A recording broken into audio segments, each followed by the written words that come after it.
I was the rightful heir to the Sterling estate, yet I was treated like a nobody compared to the new butler, Charles. My three sisters, who once adored me, were completely blinded by his charade and were willing to give him everything. In my previous life, he framed me so effectively that my own sisters kicked me out of the house and left me to be torn apart by the public. After waking up in the second life, I planned to just keep my head down, but I had no idea my sisters could suddenly hear every word I thought. During the kidnapping at sea that was supposed to ruin me, my eldest sister, Ava, ended up throwing herself in harm's way to save me. Charles, our new butler, was the kind of guy who looked like he stepped straight out of a romance novel. By some stroke of luck, he managed to save my three troublesome sisters and groomed them into his loyal followers who competed to shower him with money and connections. I was consumed by jealousy because he stole the affection that was supposed to be mine, so I constantly picked fights and tried to sabotage him. All I got in return was my sister's growing disgust and hatred toward me.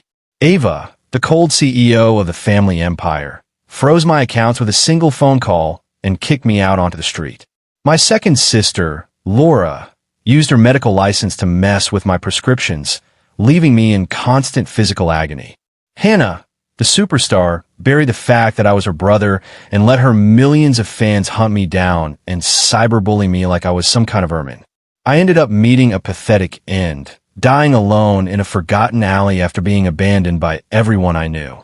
Once I was reborn, I swore to myself that I would just stay out of trouble and live a quiet life, but I never imagined my sisters would be able to hear my every internal thought. The last time I saw them in my past life was in a rundown apartment. I was confined to a wheelchair, dressed in stained rags, while Charles stood there in a bespoke suit he could never have afforded on his own. My three sisters were huddled around him, acting like he was some priceless treasure they needed to protect. He shot me a condescending look and smirked, saying, "Look, since we were once close, if you apologize right now and start calling me your brother-in-law, I might just have some mercy. I could even bring you back to the Sterling estate. How does that sound to you? Call him my brother-in-law? He doesn't even deserve to breathe our air. If it weren't for his schemes, I wouldn't be disfigured and paralyzed like this." He squeezed his way into our family with one goal in mind, which was to tear the Sterling legacy apart. Sadly, not a single person was willing to listen to the truth. Everyone assumed I was just acting out of jealousy, claiming I brought all this misery on myself. I grit my teeth and spat right at his feet, shouting that I would rather die than call him family. I told him that one day everyone would finally see what a monster he truly was.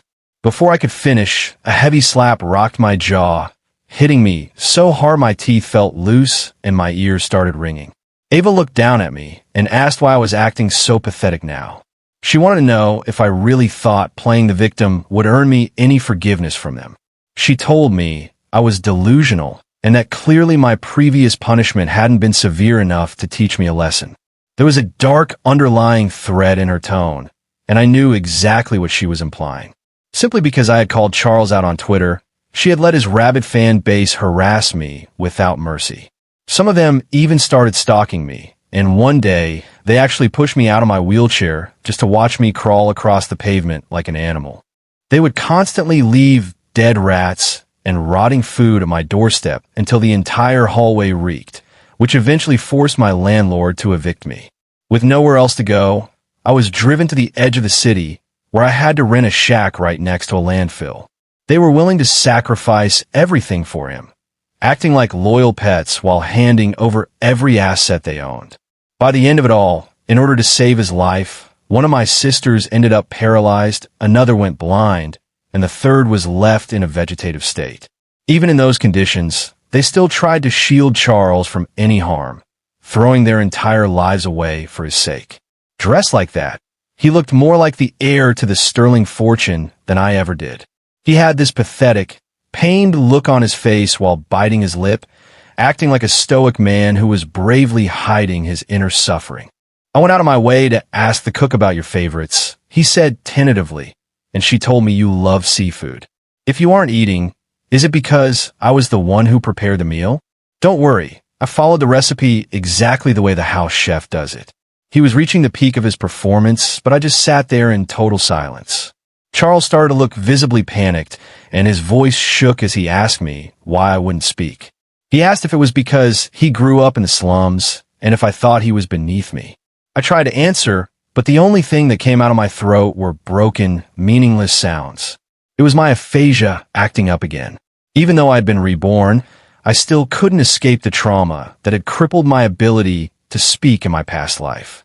I clutched at my throat and tried to force the words out because I was terrified of upsetting Charles.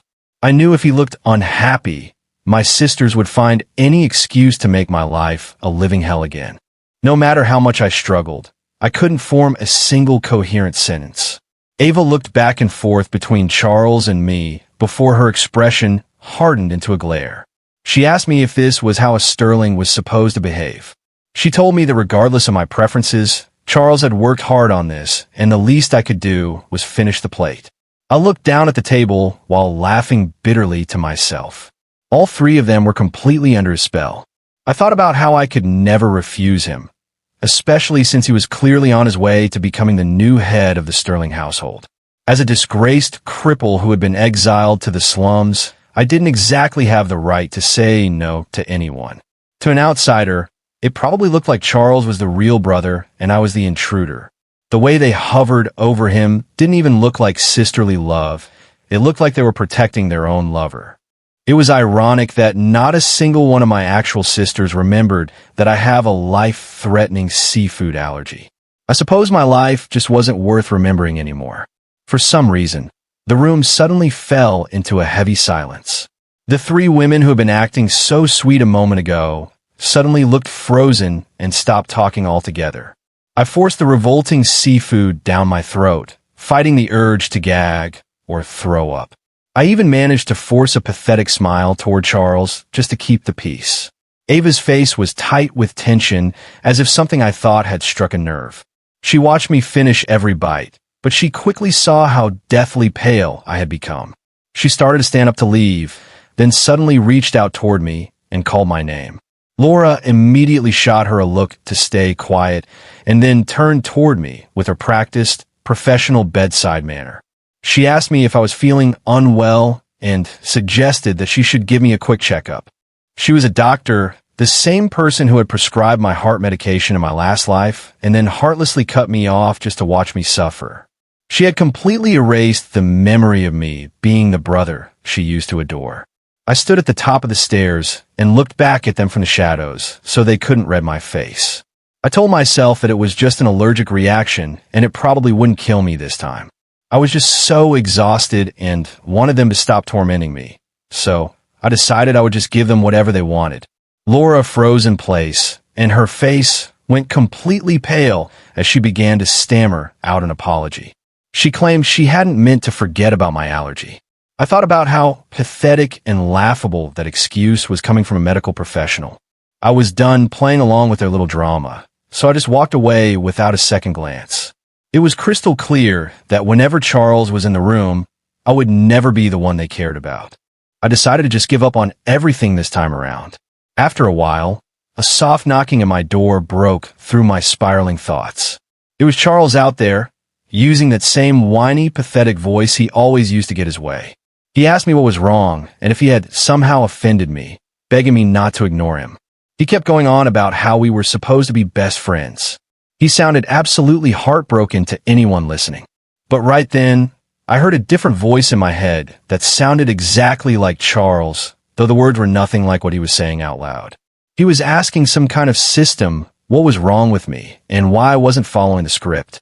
Then a mechanical voice replied, telling him not to worry. It said that according to the data, the sisters' favorability towards him was still over 50% and that the recent dip was manageable. I felt a sudden, piercing chill run down my spine as if I had been dropped into an Arctic lake. Even though the room was warm, I couldn't stop my body from trembling. Those voices were back. Back in my first life, when Charles staged that car accident that left me unconscious, I would hear him talking to that mechanical voice while I was out. I had literally heard them plotting to drain the Sterling fortune and use our family as a ladder for his social climbing. As soon as I regained consciousness, I ran to Ava to tell her everything. But no matter how much I pleaded or explained, she just looked at me with cold, pure disgust. Charles stepped out of Ava's office looking like the perfect, innocent boy from next door. He told her that I was probably just having a hard time and that she shouldn't be too hard on me for being impulsive. He even said he didn't hold a grudge against me.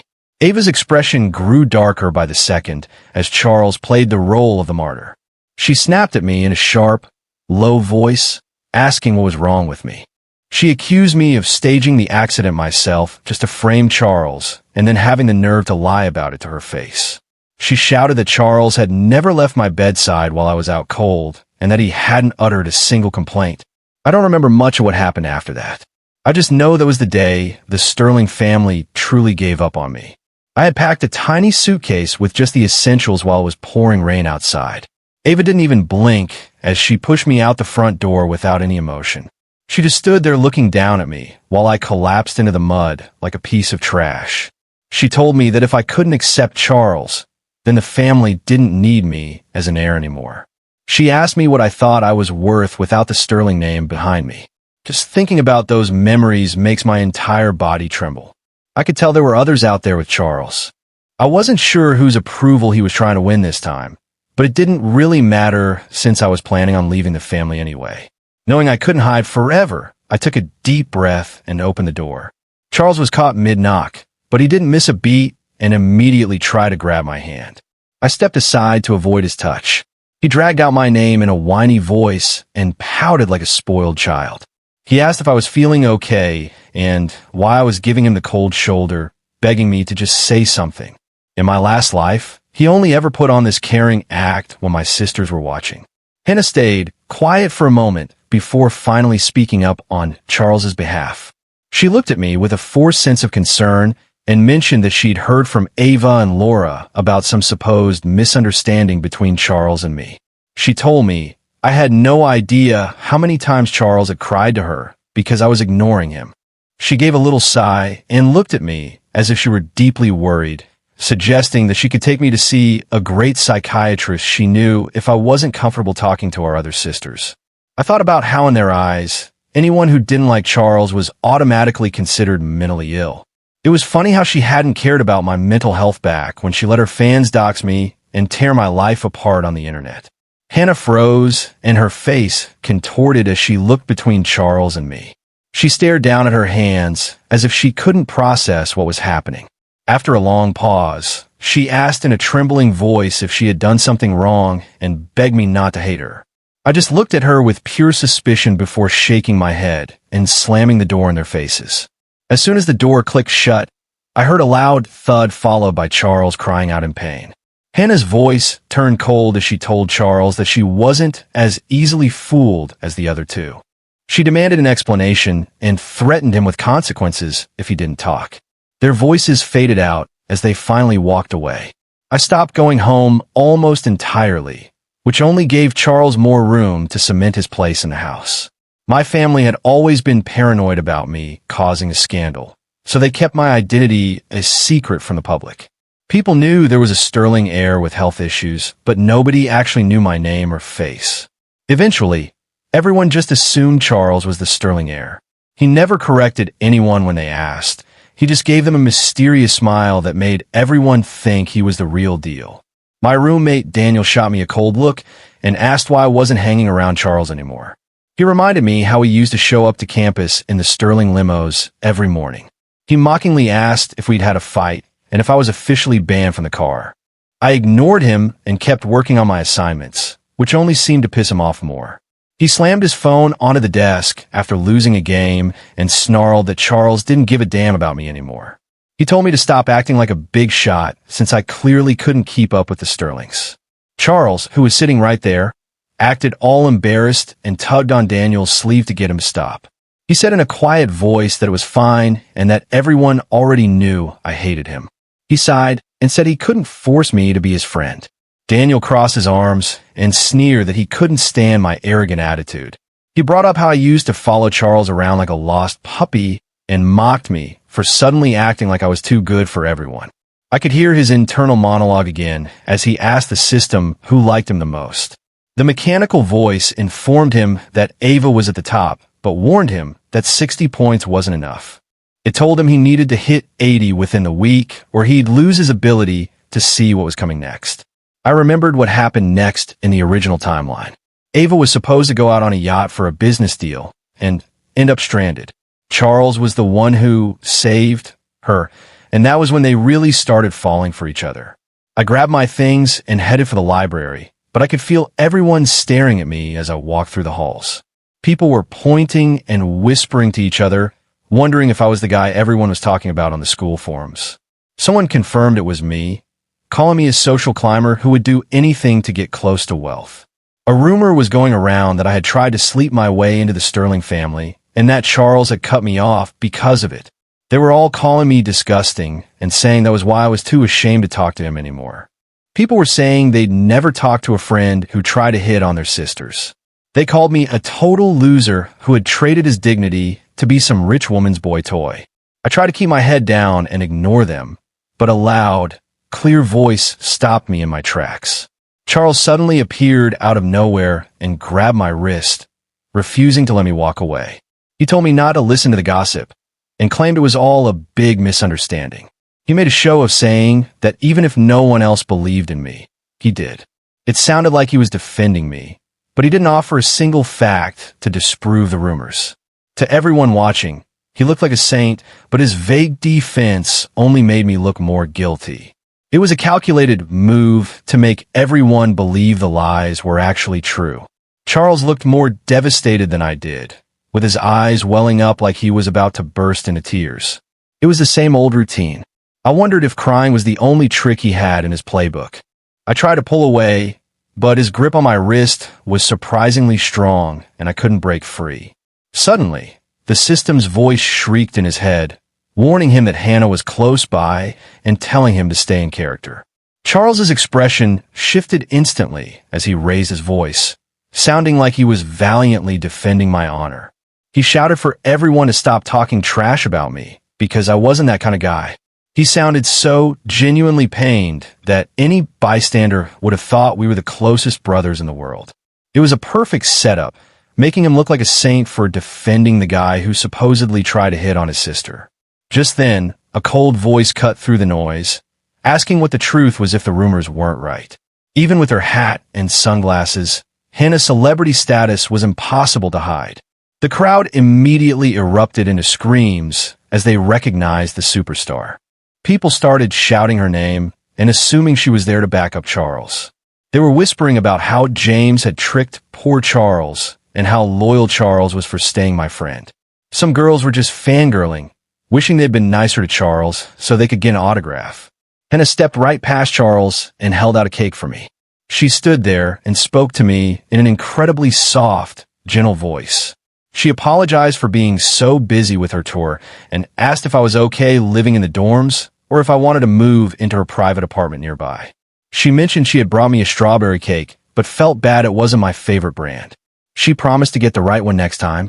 The entire courtyard went dead silent, and Charles looked like he had just been slapped. I could only roll my eyes internally at her little act. I figured she was just setting me up again, pretending to be close so that everyone would accuse me of social climbing before she turned on me.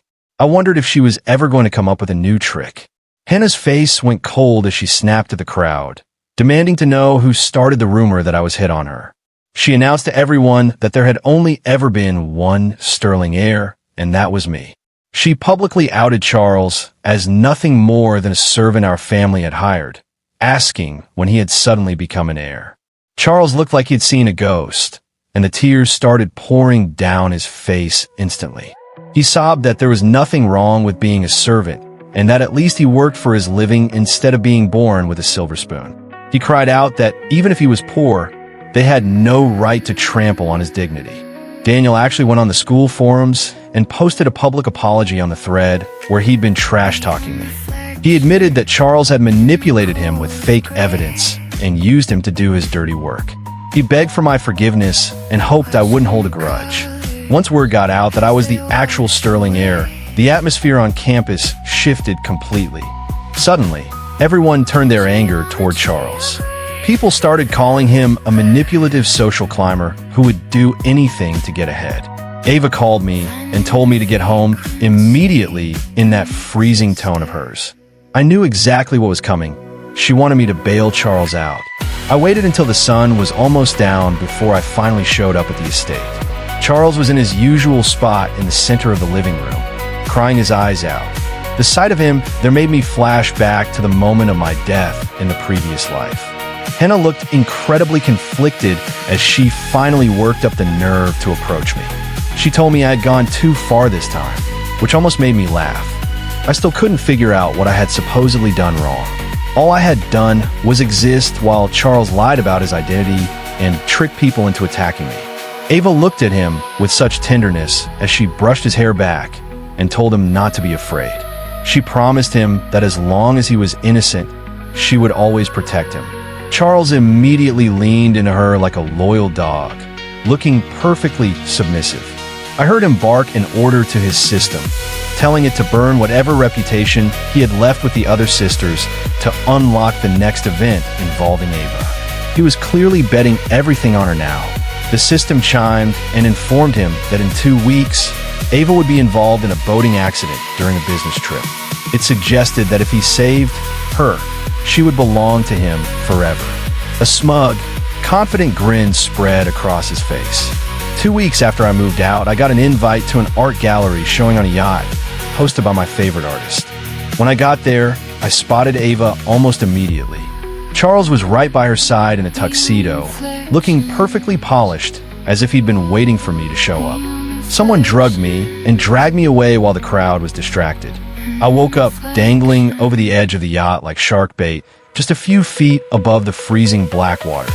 I looked over and saw that Charles was also tied up and hanging right next to me.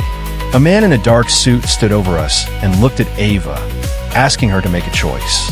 He pointed at me, her actual brother, and then at Charles, the brother of the man she supposedly loved. He demanded to know which one of us she wanted to save first. Ava raised her hand and waited for what felt like an eternity before slowly pointing at Charles. Her voice was heavy as she told him to let him go first because he was innocent. I just sat there in silence, wondering if this was how she really felt about me. Ava stood over the unconscious Charles with a totally unreadable expression on her face. She calmly told her security team to make sure he received medical attention so he wouldn't die. However, she added that they shouldn't make his recovery particularly pleasant. Ava eventually admitted to me that she had been reborn as well.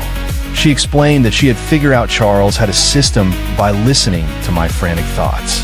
On the day I was set to leave the country, she looked at my packed bags and asked me in a strained voice if I was truly leaving them. I gave her a firm nod because there was no way I could go back to playing the role of the happy sterling heir after everything that happened. I told her I'd rather go far away and finally pursue my dream of becoming a professional artist. I told her I had to go, and the shock on her face was obvious. Ever since I stopped trying to defend myself and just spoke for my own sake, my ability to speak had finally started coming back to me. I walked toward the bright, open future under a clear blue sky without looking back even once. The second I decided to leave, I let go of all the pain they caused me. I whispered a final goodbye, knowing I was done being their brother forever. At the end of the story, James walked away without casting a single glance behind him. He declared that from this day forward, he would live only for himself. Although his sisters finally felt the weight of their regret, the kind of deep-seated pain does not just disappear because of a simple apology. Some wounds eventually heal into scars over time, but that does not mean you are obligated to look back at the past. He made the choice to love himself, and you should absolutely do the same.